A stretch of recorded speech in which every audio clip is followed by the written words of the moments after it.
Praise the lord. మన ప్రభును మన రక్షకుడైన యేసుక్రీస్తు వారి ఉన్నతమైన నామంలో మీ అందరికీ మా హృదయపూర్వక వందనములు. ఈ రోజు దేవుని వాక్యము, ఎందుకనగా ఈ నిరీక్షణ మనలను సిగ్గుపరచదు, మనకు అనుగ్రహింపబడిన పరిశుద్ధాత్మ ద్వారా దేవుని ప్రేమ మన హృదయములలో కుమ్మరింపబడి ఉన్నది. రోమిలకు రాసినటువంటి పత్రిక 5వ అధ్యాయము 5వ వచనము. And hope does not put us to shame, because God's love has been poured out into our hearts through the Holy Spirit who has been given to us. Romans chapter 5 verse 5. ఈ రోజుకు గాను దేవాతి దేవుడు మనకు అనుగ్రహించిన వాక్య భాగమును బట్టి ధ్యానించుకుందాము. ప్రభునందు ప్రియమైన సహోదరి సహోదరులారా, దేవుడు మనల్ని సిగ్గుపరచడు. ఆయన ఎన్నడూ మనల్ని అవమానపరచడు. ఆయన మనకిచ్చిన పరిశుద్ధాత్మ ద్వారా మనము కొనసాగగలిగితే, దేవుడి ప్రేమ మనలో ఉన్నంత కాలము మనము దేనికోసమైతే ఎదురు చూస్తున్నామో దానిని మనము పొందుకోగలము. ఈ రోజున మనుష్యులమైన మనం పెట్టుకున్న నిరీక్షణ సిగ్గుపరుస్తుంది. అందులో ఆత్మీయులు ఉండొచ్చు, తల్లిదండ్రులు ఉండొచ్చు, తోడబుట్టిన వారు ఉండొచ్చు. వారిపై మనకు కలిగిన ఎటువంటి నిరీక్షణ అయినా సరే అది 100% అవుతుంది, జరుగుతుంది అనుకోవడానికి లేదు. నిరీక్షణ అనగా మనము ఇంకొక అర్థం చూసుకుంటే ఆశ కలిగి ఉండడం. తల్లిదండ్రులు తన బిడ్డ పైన ఆశ కలిగి ఉంటారు. మంచి స్థితిలో ఉండాలని, గొప్ప జాబ్ చేయాలని, లేదా మంచి వ్యాపారం చేయాలని. కానీ అందరి తల్లిదండ్రుల ఆశలు నెరవేరుతున్నాయా? ఎంతమంది బిడ్డలు వారి తల్లిదండ్రుల ఆశలు నెరవేరుస్తున్నారు, చేస్తున్నారు? ప్రేమ అని, బెట్టింగ్స్ అని, ఎడిక్షన్స్ అని, చెడు స్నేహాలని ఎంతో మంది తప్పిపోతున్నారు. రూపాయి కూడబెట్టి పై చదువులకు సిటీకి పంపిస్తుంటే బాధ్యత మర్చిపోయి తమ తల్లిదండ్రులకు సిగ్గు కలిగించే పనులు చేస్తున్నారు. వారిని కృంగదీస్తున్నారు. ఈ రోజున ఒకవేళ ఈ యొక్క మాటలు వింటున్న నీవు అలా ఉంటే ఒకసారి ఆలోచించు. నీ తల్లిదండ్రుల గురించి, వారు నీపై పెట్టుకున్న ఆశ గురించి, వారికి నీ వలన జరగబోవు అవమానముల గురించి. మనిషి జీవితం నిరీక్షణ లేకుండా ఉండదండి. ఈరోజు చెడు జరిగినా రేపు మంచి జరుగుతుంది అనే ఆశ మనిషి కలిగి ఉంటాడు. రేపటి రోజున జాబు పొందుకుంటాను కదా, రేపు నా ఆరోగ్యము కుదుట పడుతుంది కదా, ఎప్పటికైనా నేను అనుకున్నది జరుగుతుంది, నెరవేరుతుంది అనే ఆశ, నిరీక్షణ మనము కలిగి ఉంటాం. మంచిదే. నిరీక్షణ లేకపోతే జీవించడం అసాధ్యం. అయితే నీ నిరీక్షణ ఎవరిపైన ఉంది? నీ నిరీక్షణ దేనిపైన ఆధారపడి ఉంది? ఈ లోక సంపదలు, ధనము, వ్యక్తులు, ఆస్తులు ఏదైనా కావచ్చు, అన్నీ కూడా తాత్కాలికమైనవే, నశించిపోయేవే, కాలచక్రములో పడి తిరిగేవే. అలాంటి వాటిని ఆధారం చేసుకుని నీవు జీవిస్తే, ఆశ కలిగి ఉంటే సిగ్గుపడే పరిస్థితి తప్పకుండా వస్తుంది. కొన్ని రోజుల క్రితము ఒక న్యూస్ ని విన్నాం. ఒక కుటుంబం అంతా లండన్ షిఫ్ట్ అవుతున్నారు. ఫ్లైట్ లో జర్నీ చేస్తున్నారు. 3 పిల్లలు, భార్య, భర్త. వారు చాలా ఆశ కలిగి ఉన్నారు. మంచిగా మా జీవితం ఉండబోతుంది అని ఎన్నో కలలు కన్నారు. ఎంతో మందికి చెప్పి సెండ్ ఆఫ్ ఇచ్చి ఫ్లైట్ ఎక్కారు. కానీ ఆ ఫ్లైట్ కూలిపోయింది. అక్కడితో వారి నిరీక్షణ ముగిసింది. కానీ ఈ రోజున ఈ మాటలు వింటున్న ప్రియమైన సహోదరి సహోదరుడా, దేవుని యందు నిరీక్షణ నిన్ను ఎన్నటికి సిగ్గుపరచదు. అందుకే వాక్యం సెలవిస్తుంది, నీ ఆశ భంగము కానేరదు అని.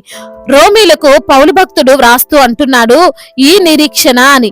ఈ నిరీక్షణ అంటే దేవుని యందు మనము కలిగి ఉండే నిరీక్షణ. దేవుని ద్వారా వచ్చేది, జరిగేది ఏదైనా మనల్ని ఎన్నడూ కూడా సిగ్గుపరచదు. దావీదును దేవుడు సమూయేలు ద్వారా రాజుగా అభిషేకించాడు. అప్పటి నుండి దావీదు నిరీక్షించాడు, నేను రాజును ఎప్పుడవుతాను అని. బహుశా అతని అన్నలు, తన తండ్రి, చుట్టూ ఉన్న వారంతా వీడు రాజేంటి అని ఎగతాళి చేసి ఉండొచ్చు. కానీ ఆ నిరీక్షణ తన సొంతంగా రాలేదు. ఆ ఆశ తనలో నుండి పుట్టలేదు. కాబట్టి దావీదు సిగ్గుపరచబడలేదు.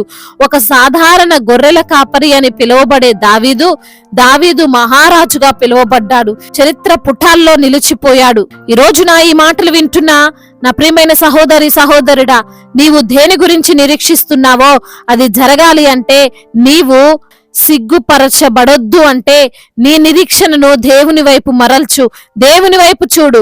నీవు సిగ్గుపరచబడవు. అది నీ కుటుంబ విషయంలో కావచ్చు, నీ వ్యాపారంలో, నీ ఉద్యోగంలో కావచ్చు, నీ యొక్క ఆరోగ్య విషయంలో కావచ్చు, నీ భవిష్యత్ నిర్ణయాలు కావచ్చు. నీవు తప్పకుండా వర్ధిల్లుతావు, నీవు ఘనపరచబడతావు. ఎందుకంటే దేవుని యందలి నీ నిరీక్షణని నిన్ను సిగ్గుపరచదు. నువ్వు అనుకున్నది అనుకున్నట్లు నీలో ఉన్న పరిశుద్ధాత్మ దేవుడు దాని వైపుకు నిన్ను నడిపిస్తాడు, కార్యమును జరిగిస్తాడు. దేవుడు ఈ మాటలను దీవించి మన హృదయములో ఫలింప చేయునుగాక. వాక్య భాగమును బట్టి ప్రార్థించుకుందాము. ప్రతి ఒక్కరు కూడా ప్రార్థనలో ఏకీభవించగలరు. ప్రార్థన. మహాశక్తి సంపన్నుడైన దేవా, మహాగణుడా, మహోన్నతుడా, మీకు వందనాలయ్య, స్తోత్రాలు చెల్లిస్తున్నాము తండ్రి. ఆది సంభూతుడా, ఆశ్చర్యకరుడా, ప్రేమామయుడా, కృపామయుడా, జీవాధిపతి, మీకు స్తోత్రాలు చెల్లిస్తున్నాము తండ్రి. అవును తండ్రి, ఈ నిరీక్షణ మమ్మల్ని సిగ్గుపరచదని అయ్యా, మీరు మాకు అనుగ్రహింపబడిన పరిశుద్ధాత్మ ద్వారా అయ్యా మీ యొక్క ప్రేమను మా హృదయములో కుమ్మరింపబడి ఉందని, మా ఆశను భంగము చేయని దేవుడు అని తండ్రి, ఈ రోజున వాక్యము ద్వారా సూటిగా తేటగా మాతో మాట్లాడి మమ్మల్ని ధైర్యపరిచి ఆదరించి బలపరిచినందుకు స్తోత్రాలు చెల్లిస్తున్నాము తండ్రి. ఎందరైతే బిడ్డలు ఈ రోజున నా ప్రభా అనారోగ్య సమస్యలతో బాధించబడుతున్నారో, అయా అనేక శారీరక రుగ్మతలతో కృంగిపోతున్నారో, వ్యాధి బలహీనతలతో బిడ్డలు ఉన్నారో నా తండ్రి, వారికి తండ్రి యేసు నామములో విడుదల దయచేయండి ప్రభా. మీరే వారిని మీరు ముట్టండి, సంపూర్ణ స్వస్థతను దయచేయండి నా తండ్రి. బలహీనులు బలపరచువాడవు, శక్తిహీనులకు బలాభివృద్ధిని దయచేయువాడవు ప్రభా. ఉన్నవాడవు, అనువాడవు, చూస్తున్న దేవుడవు తండ్రి. ప్రతి బిడ్డకు మీరు తోడై ఉండమని వేడుకుంటున్నాం తండ్రి. అయా, ఎందరైతే బిడ్డలు ఆర్థిక పరమైన ఇబ్బందులను అనుభవిస్తున్నారో, వారికి ఉన్న ఆర్థిక పరమైన ఇబ్బందులన్నిటి నుండి కూడా విడుదల దయచేయమని వేడుకుంటున్నాము తండ్రి. అదే విధంగా నా ప్రభా అయా, ఎందరైతే బిడ్డలు ప్రభా అప్పులలో కూరుకుపోయి ఉన్నారో వారిని లేవనెత్తండి. అయా, వారికి ఉన్న అప్పులను బట్టి ఎంతగానో చింతిస్తున్నారు ప్రభా నా తండ్రి. అప్పు తీర్చుకునేటువంటి మార్గమును వారికి మీరు అనుగ్రహించమని వేడుకుంటున్నాము తండ్రి. కుటుంబ సమస్యలన్నిటి నుండి కూడా విడుదల దయచేయండి.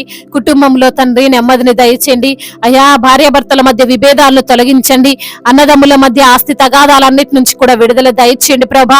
అదే విధంగా నా తండ్రి, యవన బిడ్డలందరినీ మీ చేతికి అప్పగిస్తున్నాము తండ్రి. యవన వయసులో మీ కాడిని మోసేటువంటి కృపను దయచేయమని వేడుకుంటున్నామయ్యా. చిన్న బిడ్డలను కాచి కాపాడండి. పగలు ఎండ దెబ్బైనను, రాత్రి వెన్నెల దెబ్బైనను వారికి తగలకుండా మీ యొక్క కాపుదల్లో భద్రపరచండి. ఈ రోజున ప్రయాణాలు చేస్తున్న ప్రతి ఒక్కరికి మీరు తోడుగా ఉండండి అయ్యా. వారు ఏ వాహనములో అయితే వెళ్తున్నారో ఆ వాహనము చుట్టూ మీ కంచెను, మీ కాపుదలను దయచేయండి నా ప్రభా.